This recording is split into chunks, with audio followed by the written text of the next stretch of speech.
फौजी ससुराल आई मॉडर्न बहू। अरे सारा घर फैला पड़ा है। बहुओं, लगता है माँ जी बुला रही हैं। जल्दी चल संजना।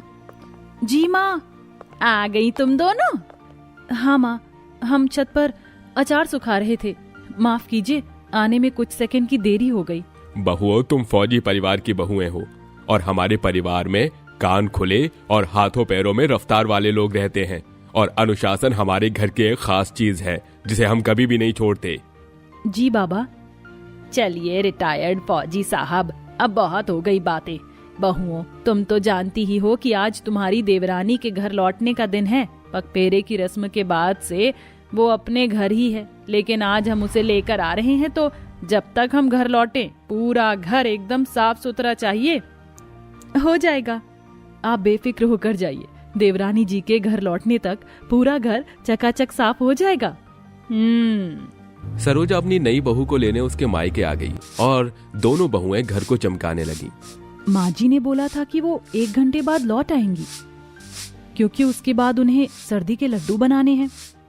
अगर 1 घंटा बोला है तो वो 1 घंटे में ही लौट आएंगी। जल्दी करो संजना, हमें 1 घंटे में सारा काम निपटाना है। दोनों बहुएं 1 घंटे में काम निपटाने लग गईं और वहीं दूसरी तरफ कहाँ है हमारी बहू? सरन्या अंदर ही है। आप बैठिए, चाय नाश्ता कीजिए। नहीं नहीं, चाय नाश्ते का समय नहीं है।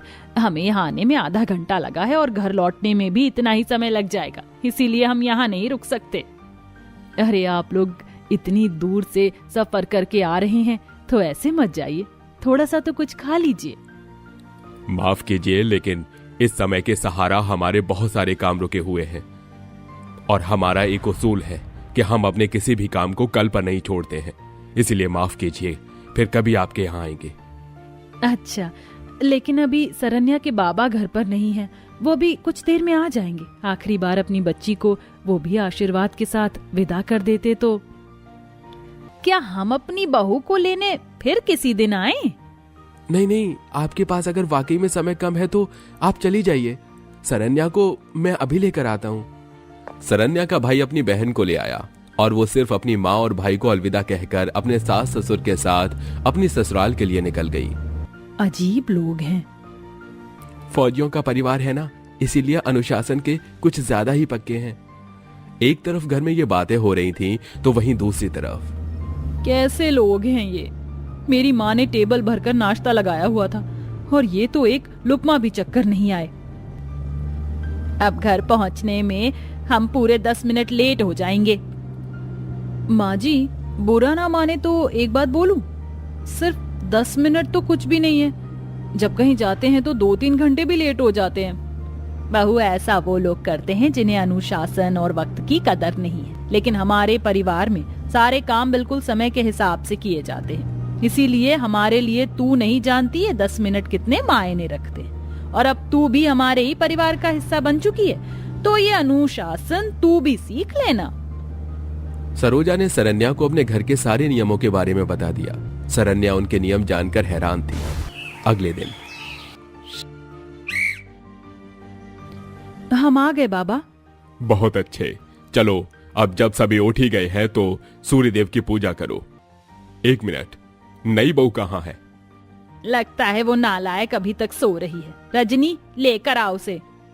लाती हूँ। 1 मिनट, ऐसे नहीं, ये सीटी लेकर जा बहू और उसके कान पर ही बजाना। ठीक है। रजनी सीटी लेकर सरन्या के कमरे में चली गई और वहां जाकर जोर जोर से सीटी बजाने लगी। उठ जाओ सरन्या, सुबह हो गई है। क्या इतनी जल्दी? अभी तो बस 5 ही बजे हैं। तो क्या हुआ, हम 5 बजे ही उठ जाते हैं। अब जल्दी से नीचे आ जाओ, सभी इंतजार कर रहे हैं। रजनी सरन्या को जगाकर नीचे आ गई और कुछ देर बाद सरन्या भी मूड सा सड़ाकर नीचे ही पहुंच गई। बहू, तू पूरे 15 मिनट लेट आई है। कोई नहीं, आज तेरा पहला दिन था, तो आज के लिए हम तुझे माफ करते हैं। चलो अब मिलकर सूर्यदेव की पूजा करते हैं। नहीं, रहने दीजिए। अब समय नाश्ते का हो रहा है, तो पूजा पूरा सूरज चढ़ने पर करेंगे। बहुओं, जल्दी से 10 मिनट के अंदर अंदर नाश्ता लेकर आओ। तीनों बहुएं रसोई में चली गई। दोनों जेठानियां तो हवा की रफ्तार से काम कर रही थी, लेकिन सरन्या से इस तरह काम नहीं हो रहा था। अरे नहीं, ये दूध तो निकल गया। ये तुम क्या कर रही हो सरन्या? ये भला कैसा परिवार है? यहाँ पर हर काम इतने समय की पाबंदी से क्यों होता है? मैं तो कमरे में जा रही हूँ, मेरे ये सब कुछ बस की नहीं है। सुनो तो सही। सरन्या नाराज होकर कमरे में आ गई। ये किस तरह के लोग हैं? अभी मैंने अपना वर्कआउट भी नहीं किया है और ये है कि मैं यहाँ नहीं रह सकती हूँ। मैं तो ओम जी से बात करके अलग हो जाऊंगी। हाँ। अरे सरन्या, दरवाजा खोलो। मैं नहीं खोलूंगी। देखो, अभी तुम्हें ये थोड़ा सा अजीब लगेगा, लेकिन बाद में मुझे इस सब की आदत नहीं डालनी है। जानते हो, आप सभी सनकी से नजर आ रहे हो। तुम हमारी बात तो सुनो। तुम दोनों नीचे आ जाओ, इसके चक्कर में अपना शेड्यूल मत बिगाड़ो। जी माँ। सरोजा अपनी दोनों बहुओं को लेकर जाने लगी कि तभी सरन्या ने दरवाजा खोला। माँ जी, आप मुझे अपनी तरह नहीं चला सकती हो। मुझे जैसे रहना है मैं वैसे ही रहूंगी, और अगर आपने मुझ पर जबरदस्ती चलाने की कोशिश की तो मैं अपने पति को बोलकर अलग हो जाऊंगी, समझिए आप। कितनी जबान चला रही थी। कोई नहीं, चलो बहुओं, तुम मेरे साथ चलो। सरन्या सारा दिन अपने कमरे में ही रही। उसने इस सब के बारे में अपने पति को भी बताया। एक तरफ उसकी जेठानियां थीं जो अपने सास ससुर के इशारों पर नाच रही थीं, तो वहीं दूसरी तरफ सरन्या थी जो सारे काम अपनी मन मर्जी से कर रही थी। ऐसे ही दिन बीत रहे थे। सरन्या सारा दिन अपने हिसाब से ही रहती थी, जैसे देर से उठना और फिर अपनी मर्जी से खाना पीना वगैरह वगैरह। और एक दिन, सरन्या बहू, मेरे लिए चाय तो ला। चाय? नहीं, मैं नहीं लाऊंगी। क्यों? आप फिर से यही कहोगी कि इतने मिनट में चाय आ जाए? मैं पागल नहीं हूं बहू, बस हमारा सोने उठने खाने पीने के टाइम फिक्स हैं। मैं हमेशा ही घड़ी नहीं देखती रहती हूँ। हाँ, मैं जानती हूँ, लेकिन मैं फिर भी आपके लिए चाय नहीं बनाऊंगी। मेरा तो इस घर में दम घुटने लग गया है। मैं तो अपने पति को फौज से भी बुला लूंगी और बस एक अलग घर में नॉर्मल सी जिंदगी जीऊंगी। ये सब मेरे बस की नहीं है। ऐसा नहीं है, तुझे ही ये सब ज्यादा मुश्किल लगता है, वरना तेरी जेठानियां भी किसी फौजी परिवार से नहीं थी। लेकिन देख, ये भी यहाँ के माहौल में ढल गई हैं। ऐसे तू भी ढल जाएगी। मैं चाहती ही नहीं हूं। अरे, ओम जी का फोन है। हेलो। सब कुछ खत्म हो गया सरन्या, सब कुछ खत्म हो गया। क्या हुआ? आप रो क्यों रहे हो? मैं भैया को लेकर घर आ रहा हूँ, माँ को फोन दो। क्या हुआ बेटा? माँ, भाभी जी को संभाल लेना। न, न, न, नहीं नहीं, ये नहीं हो सकता बेटा। हम घर आ रहे हैं। सरोजा एकदम खामोश हो गई। घर में बहुत ही शांति सी छा गई। क्या बात है माँ? हुआ क्या है? तुम अपने पतियों को सलामी देते हुए विदा करना, उनके त्याग पर गर्व महसूस करना। क्या? प्रकाश जी। पूरे घर में अचानक ही कोहराम मच गया। सरन्या का दिल जोर जोर से धड़क रहा था।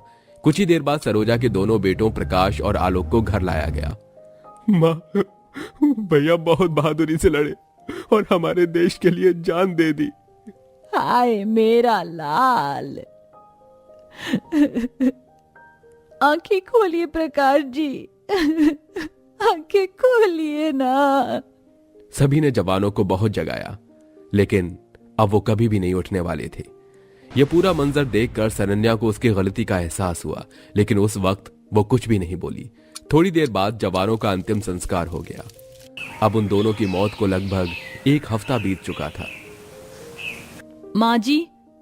हाँ बोल बहू, तू इतनी जल्दी क्यों उठ गई है? जा, तू जाकर सो जा। और हाँ, जैसे तुम्हारा मन करे वैसे घर में रहना। बस मेरे एक बेटे को मुझसे अलग मत करना। माँ जी, माँ जी, आप रोइए मत। मैं आपके बेटे को कहीं लेकर नहीं जा रही हूँ। ओम जी हमेशा आपके साथ रहेंगे। आप बेफिक्र हो जाइए। मुझे माफ कर दो माँ, मैं तो बस अपना अपना आराम ही देख रही थी। मैंने अपनी जेठानियों के साथ भी बुरा बर्ताव किया और आपको भी बहुत बातें सुनाई, लेकिन दोनों जेठ जी के जाने के दिन मुझे अपनी सारी गलत बातों का एहसास हो गया। मेरी जेठानियों ने तो अपने पति खो दिए, लेकिन वो अभी भी पत्थर की तरह मजबूत है, और एक मैं हूं जो थोड़े से अनुशासन से परेशान हो गई।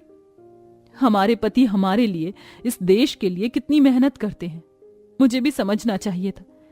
आप प्लीज मुझे माफ कर दीजिए। बहू। सरोजा ने सरन्या को गले से लगा लिया। फिर क्या था, सरन्या को उसकी गलती महसूस हो गई थी, इसीलिए अब वो अपने घर में बाकी जेठानियों की तरह ही रहती थी। ओम भी बॉर्डर पर खूब मेहनत करता था और अब सब कुछ सही हो चुका था।